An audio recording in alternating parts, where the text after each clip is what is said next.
What's the point of having a war on drugs? Join Richard Ebeling and me in this week's Libertarian Angle as we examine that question.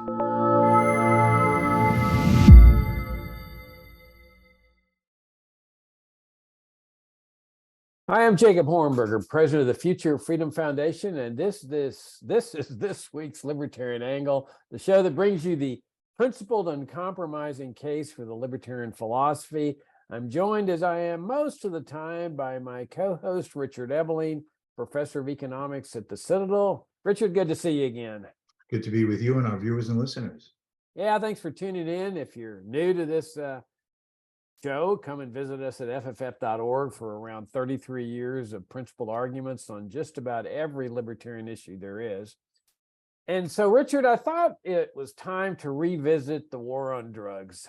I came across an article stating that the state of Washington is ramping up its drug war big time. The legislature just passed a bill and the governor signed it into law that it's just incredible. Raising penalties for drug use and drug possession and all sorts of things. It's just like deja vu all over again, and what we've been opposing for 33 years here at FFF. And then I just saw an article in the New York Times by their columnist Roth Douthat, talking about how legalization of marijuana has failed and how essentially we need to just recriminalize marijuana. And one of his arguments is that, well, it turns out that marijuana is harmful after all. I mean, that has never been any of the arguments that those of us who take this principle stand on liberty have used, that, hey, marijuana should be legalized because it's not harmful, any more than we've used that argument in other areas, other drugs. And then the third thing I want to bring up is how the statists are using the fact that in California and Colorado and other states where they've legalized marijuana, that it's failed because there's still a black market. And of course, what they don't realize is that there really is not a free market. When they've legalized marijuana in these states, there hasn't been a free market at all. It's a very highly controlled, regulated market with strict licensure laws. And so when you have that kind of strict, regulated, controlled market with licenses that really provide privileges for a few people, you're going to have a black market form there too. I mean, when we talk about legalizing drugs, we're not talking about doling out licenses to sell drugs. We're talking about a total free market. And of course, we've been advocating drug legalization, not just marijuana legalization. Douthat says that with marijuana legalization, it really hasn't worked to end mass incarceration, and it really hasn't ended the racism in the drug war, because bigoted cops will look for another excuse to exercise their bigotry. Well, yeah, if you're only going to legalize marijuana and keep all the hard drugs illegal, of course you're going to still have all these perversions that take place. And that's been one of my beef with people that advocate only the legalization of marijuana and not all of the drugs. That, as you and I have been arguing since 1990, when this organization first started publishing articles, you got to legalize them all, and you got to get the state out of it. Just a total free market in drug possession, drug distribution, or whatever, where the state plays no role whatsoever, because we've always used two arguments. One is the moral argument on freedom, that people have a right to ingest whatever they want to ingest. I mean, that's an essential part of a free society. If you can't put what you want in your own mouth, no matter how destructive it might be, no matter how dangerous it is, there is no possibility that you can be considering yourself to be living in a free society. A free society is the right to engage in any kind of activity that's peaceful, whether it's destructive, dangerous, damaging, or whatever. And the second argument is the utilitarian argument. This thing has been a fiasco. The whole drug war has brought nothing but violence and the rise of cartels and gangs and official corruption, just like alcohol prohibition did. And it's just so amazing to me that these people don't see that. They're ramping up the drug war, and they want to ramp it up even more. it's phenomenal to me. I mean, if you ever had an example of a failed government program, I mean, this is it. And yet they want to keep ramping it up. I remember, let me wrap this up. Back in, I think it was April of 1990, I think we devoted our monthly journal to the drug war. And we included a piece by Milton Friedman where he was taking the drug czar at that time, Bill Bennett, to task and say, you know, I beseech you, Bennett, that you got to stop this thing. It's just so destructive. And I think it had appeared in the Wall Street Journal, I'm not sure. But even before that, he had written an article in Newsweek saying that the drug war is a fiasco. It needs to be ended. And yet here we are still having to battle for this. It's quite amazing. What do you think, Richard? Well, let me begin my comments by slightly paraphrasing a passage in the Austrian economist Ludwig von Mises's book on liberalism, by which, of course, he meant classical liberalism, in which he said that the free man must learn not to turn to the policeman the moment others do things that he does not like. In a free society, it is necessary to start with a founding premise, and that is, if a society is to be free, then each individual must be at liberty to live his own life as he chooses, peacefully and honestly, in associations with others.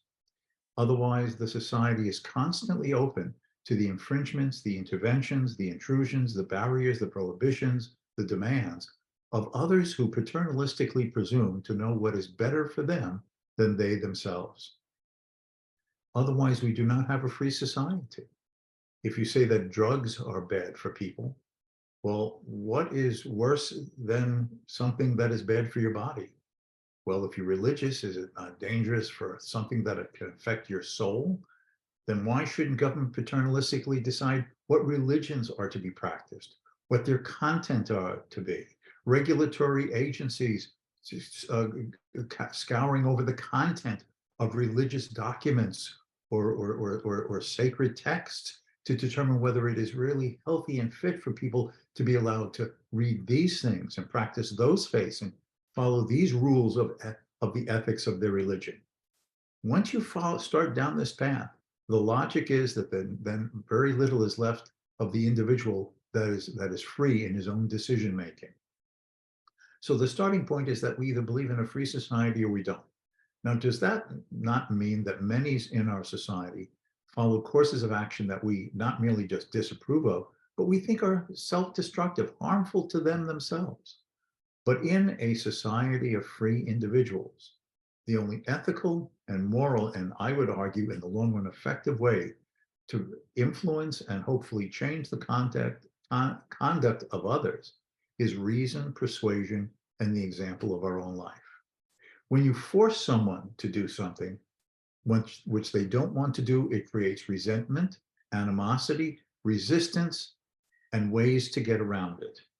When a person listens to you and you persuade him, you reason with him, you argue successfully that there is a better way to follow things in life, a better way to live his life, better purposes and goals for his life, and he accepts the logic of what you have to say and the reasonableness of what you're arguing, and he adopts it himself, then you're more likely to change his behavior because it's come freely and voluntary of his own choice, and he wants to do it. That's the course that has to be followed in a free society, in my humble opinion. The other one, which Jacob, you also mentioned, is the utilitarian or pragmatic one. The fact is that such prohibitions have not, do not, and will not ever work. The standard example of this that has become sort of like the ideal type of this is alcohol prohibition. An amendment was passed to the Constitution in 1920 prohibiting the manufacture and sale of alcoholic beverages because drink was bad for you. People could not control how much they consumed. It was a bad influence on the little children. The drunk would take his weekly salary and consume it in alcohol at the local bar or saloon, leaving his family with no funds to live on. Yes, this had to be brought to an end. What were the consequences? Well, it was a result is that some people said, oh yeah, those laws are good, but I'm a reasonable drinker. I can control myself. I'm just a social drinker. What's wrong with a glass of beer or wine in the evening to wind down slightly? Or, yes, it's good to keep it out of the hands of the little children, but I'm an adult. And once people believe that things are good for others but not themselves, when the law generally prohibits it, you result in creating the conditions and the certainty of a black market.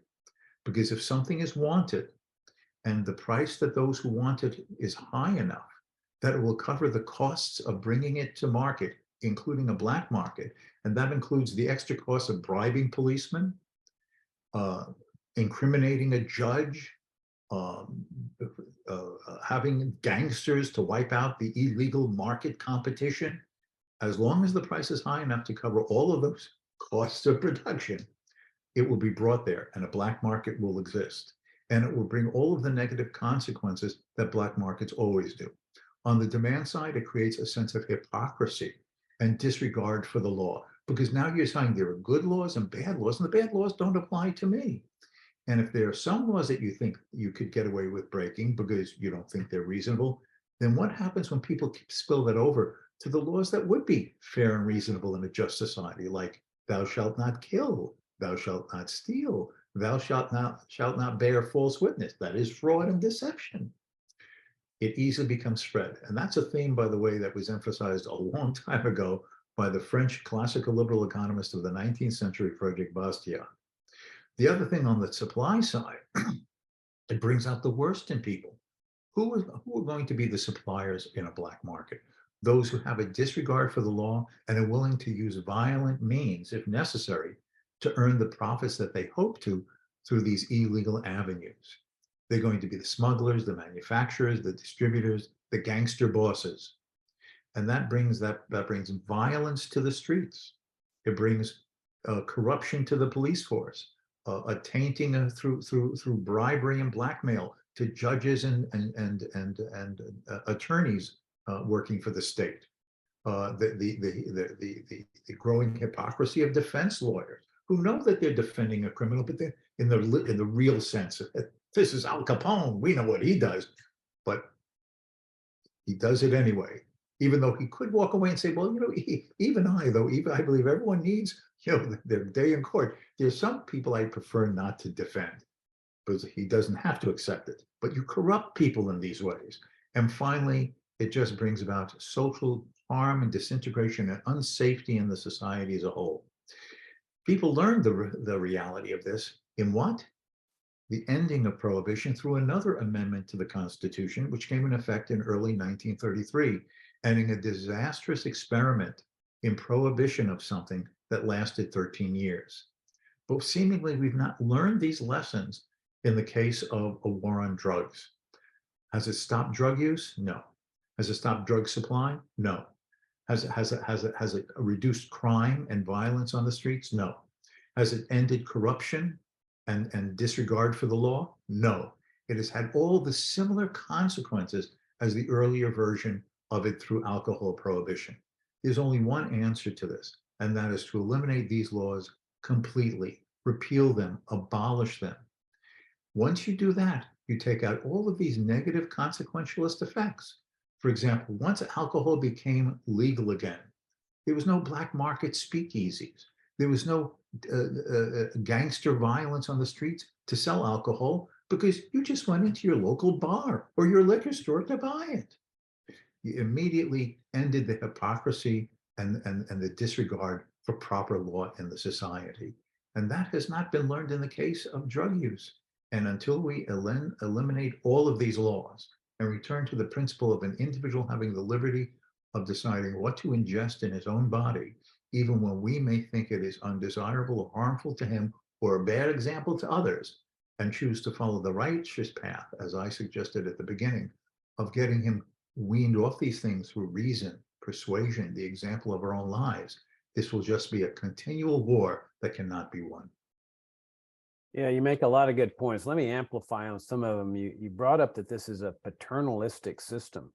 And that's an interesting term because paternal means parent in a sense. Your daddy that in your home, the parent is going to determine what the kid puts into his mouth. You're not going to eat candy. for example. And if the kid disobeys, he's sent to his room. And everybody understands that this is the way things work in a family. The problem is that, as you're pointing out, that with a regime of drug laws, the government becomes the parent. And we're talking about adults here. We're not, children are a whole different category. We can set that category aside. We're talking about adults here, where the government is saying, if you put something bad into your mouth, something we don't approve, we're going to send you to your room. And the room happens to be in a state or federal penitentiary. And so we become a nation of child adults, where we're treated like little children. And in the process, everybody forgets that the liberty of the individual is being destroyed. And so what happens is that the government looks around, because the government's always going to attract people that want power. I mean, that's the whole idea of the Constitution, that the framers understood that government attracts people who want power. And so we have to limit the powers they have, because if we don't limit it, we know what's going to happen. So what these power lusters do is they get into power and they look around for some social problem. And they say, oh, there's an alcohol problem. And there was an alcohol problems. I mean, you had the Temperance League and all that stuff in the late 1800s, because there was a lot of people that were addicted to alcohol.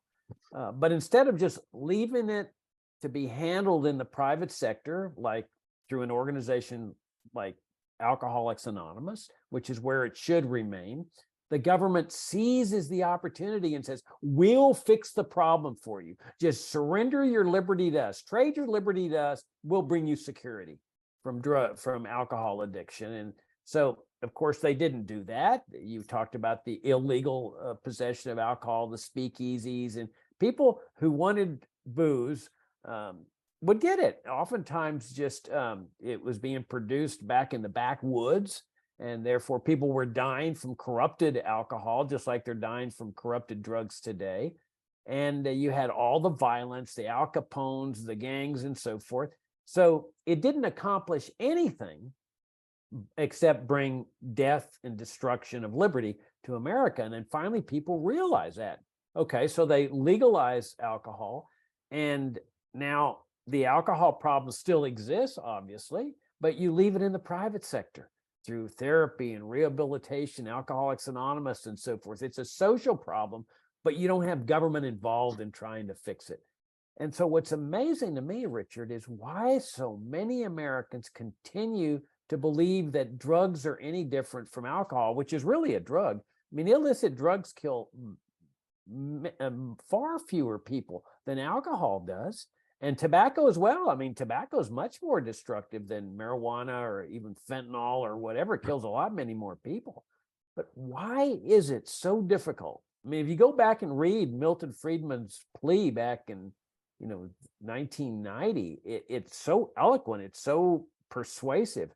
And yet here we are 33 years later, and the state of Washington is ramping up the drug war. And it is an advancement that many states have legalized marijuana, but until people get the notion that freedom entails the right to ingest whatever you want to ingest, number one, and number two, that by making it illegal, you are bringing catastrophe onto our country in terms of violence and drug cartels, we're not accomplishing anything here.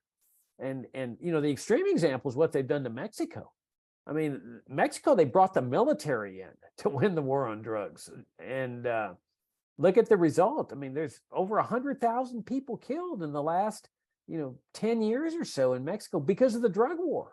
Not because of drugs, but because of the drug war. And then that Filipino dictator over there, Duterte, he started putting the death penalty on people that were violating the drug laws. And they're still waging the war on drugs there, so that didn't work. Look in China. I mean, they've got strict penalties in China for drug abuse, and they still have them on the books. They're still waging the war on there. So you end up destroying liberty, and you end up with a police state where the cops have this authority to stop people, and all in the name of drugs, pat down searches, and this is where the racial bigotry comes in. I mean, if you look at the jail sentences, and the treatment of blacks by cops, it's always worse for blacks. And the advantage of the bigoted cop from his standpoint is that he's just enforcing the war on drugs when he stops that black guy walking down the street and decides he's just going to pat him down and ask him a bunch of humiliating questions. Now, I'm not suggesting that all cops are bigots or that all judges are bigots. What I am suggesting is that when you have a program like this, you're inevitably going to attract bigots into the police force. Why wouldn't they want to go there? They can exercise their bigotry very legitimate, very legally, and get praised for it. Thank you for enforcing the war on drugs when you send this black guy up to the penitentiary for the next 30 or 40 years for some minor possession. And so the only way to get rid of that bigotry, I mean, you're not going to get rid of bigotry out of people. That's ridiculous. But if you remove the means of enforcing or exercising that bigotry, which is the drug war, then all of a sudden the bigot says, well, why should I become a cop? I can't go exercise my bigotry, or why should I become a judge? And you start cleaning up your police force and your judiciary naturally, rather than saying all this stuff about, oh, we got to ferret out who the bigots are. That's ridiculous. So all the arguments are in favor of the position we've been taking for 33 years, Richard. The moral argument that this is what a free society is, the utilitarian argument, this thing has been an absolute disaster. What is it that causes people to continue want to support this thing? Well, I think that a good part of it goes back to what we were touching upon earlier, and that is a paternalism, a belief that they see people who they view as harming themselves. And what can be worse than watching a person throw away their life, ruining their life, destroying their life, shortening their life, abusing their life? How can anyone stand by in good stead and do this? And if I can't help bring about the change in this person, if I can't get my son or daughter or my brother or sister to get off this, then I am going to turn to the state to try to prevent them from getting that which they have become, quote, irrationally dependent upon. In other words, if we can just get rid of the supply, then my relative, my friend, the person I care about cannot be tempted to follow that path. And the fact is that it is a method that does not work. You know, years and years ago, when I was traveling in Europe, the distinction became very stark to me, because I went from one country that had strict drug laws to one that had very mild drug laws. And I was in Vienna, Austria, walking around at night. And there's an underpass near the center of old Vienna, the Ringstrasse. And you walk through the underpass at night, you know, it's well lit and there's some policemen there, but the policemen are just looking the other way and watch people dealing in drugs, using drugs. And clearly, you know, they're either don't want to be bothered or they're on the take. But you just feel unsafe. It just feels, you feel uncomfortable walking through this. And then just because of my plans on that trip, the next stop was Amsterdam in the Netherlands, where they have very light drug laws. You can buy most hard narcotics in pharmaceutical stores. Marijuana was not illegal. And you walk through these streets day and night. You don't see people lying on the street. You don't see people in doorways or in small alleys dealing in drugs. And restaurants could just have signs in their window, we are a drug-free establishment, basically saying that, you know how we see these restaurants in our society, shirt and shoes required if you want service, right? That's what this was implying. We're a drug-free environment. If you are on drugs or you look like on drugs, we choose the right to not to serve you and ask you to leave because you're going to make other customers who we want to cater to uncomfortable. Now, that's the way you deal with it. You don't try to impose draconian rules and regulations and controls on everyone in the society that does nothing more than drive these things, quote, underground or visibly corrupted, and not get at any root causes, but merely trying to deal with symptoms that cannot be cured in this way. The ultimate cause of drug use begins within individuals themselves, a weakness, a hardship, a despair, a depression, some frustration in their life that makes them turn to these types of things to escape from or ameliorate some part of reality that they cannot or having difficulty dealing with. It's in the individual. It's not due to the seller of the substance. And unless you get at that root cause, which is trying to help your fellow man in a world that is imperfect with imperfect people, so you're not going to eliminate this everywhere for everyone. Unless you eliminate that root problem of trying to help a person who has these weaknesses and dependency problems in themselves, you will never ameliorate the problem. But that requires what I began with: reason, persuasion, a helping hand, and one's self-example to make them see there's a better way to live.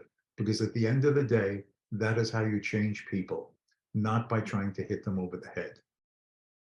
Yeah, one of the ironies in all this is here in Virginia, where the state is the sole distributor of liquor. They have a monopoly on the distribution of liquor, so they're essentially the premier drug dealer in the state, causing untold amounts of harm to people. But if anybody tries to compete against them, they shut them down and say, "We're the only ones that can sell this drug." And let me bring up a little bit of my past. You know, when I got down to my hometown of Laredo after I got my law degree, uh, I was around 25, of course, and so Laredo was a big crossing point for drugs at that time. It's mostly marijuana, but cocaine was starting to come into existence. And so I remember, you know, I had a big cocaine case right out of law school. This was before they really shifted to Miami. So the criminal defense lawyers in Laredo were loving it. I mean, these guys would come in and you charge, let's say, a $10,000 fee, and they'd come in with you know, stacks of $100 bills and just lay them on your desk and count them out. So the lawyers loved the drug war at that time. But I got to be friends with some of the DEA agents, and they were about my age. They were about early 30s, and they really were motivated by good intentions. And the judges had good intentions. The federal prosecutors had good intentions, and they thought they were going to rid society of these drugs. And so when they went after drug dealers and stuff, in their minds, they're really doing the right thing. There was a federal judge in San Antonio called Maximum John, because he was doing his part by giving every single drug defendant in his court that was convicted the maximum sentence automatically. No thought about it, just 15 years, whatever the sentence was, he was given the maximum. And he felt like he was doing his job. Well, I think back now, Richard, and when they had all their record drug busts, you know, every time there'd be a big drug bust, a record drug bust, which they saw a sign of progress. And I'm sitting there saying, well, if you're constantly setting records, how can that be a sign of progress? But in any event, all those guys now are retired or they're dead. And the new crop of DEA agents are repeating the same story. We're fighting the war on drugs. We just made a record drug bust. It doesn't occur to them that all they're doing is repeating the same syndrome that has been going on for 40 years, 45 years or so. Each new crop of prosecutors, judges, and DEA agents is saying, we're going to win the war on drugs. How come they don't see that, Richard? It's incredible. Well, I think that, that part of it is that with any government regulation or prohibition, there ends up being a bureaucracy that is established and expected to enforce it.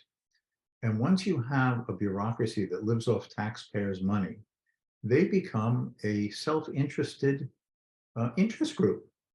They have a motive to keep fighting this war, to always find new rationales and justifications to extend that war, to call for larger budgets, more authority, because that's the basis of maintaining their position and their financial status in the society. The larger the bureaucracy, the more opportunities for promotion in the structure. The more authority, the more control they can extend and the justifications for more people. The more they can prove that there's still a problem, the problem is getting worse, there are aspects of the problem that hadn't fallen under their orbit before, but should be added to it, the larger the budgets they can ask for, which all adds to their perks and benefits and everything else that comes with the hierarchy of bureaucracy at taxpayers' expense. So in fact, they become a vested interest whose interest includes never ending the war on drugs. Because if they end the war on drugs, hypothetically, right, ending the war on drugs, well, what would justify them staying in business? It wouldn't. So you have to perpetuate the crime to justify your position in the bureaucratic law enforcement agency. I totally agree with you. In fact, I think that the two biggest promoters of the war on drugs are the drug war bureaucracy, the judges and the prosecutors who would be twiddling their thumbs. They'd have, a lot of them would have nothing to do without drug cases in their jurisdictions, but also the drug dealers. They depend on the drugs illegality too. And I think, I know we're about out of time, but I'll wrap this up by saying that, those people that are waging this drug war against these cartels and against these gangs, we know, as we've seen in this show, that's never going to work. The more you clamp down, even if you destroy one drug cartel, it's quickly replaced by another. And Yes. I'd highly recommend the series on Netflix called Narcos and Narcos Mexico.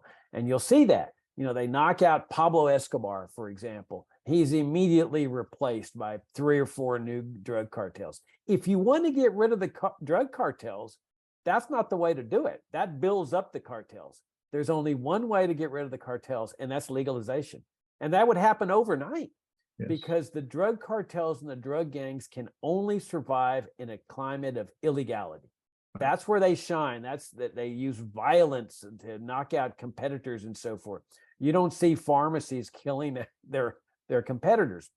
And the drug cartels cannot compete against reputable pharmacies and reputable businesses. They go out of business immediately. So that's the irony, Richard, is that if you really want to get rid of these cartels, there's only one way to do that. And that's through the advocacy of legalization, like you and I are talking about. Absolutely.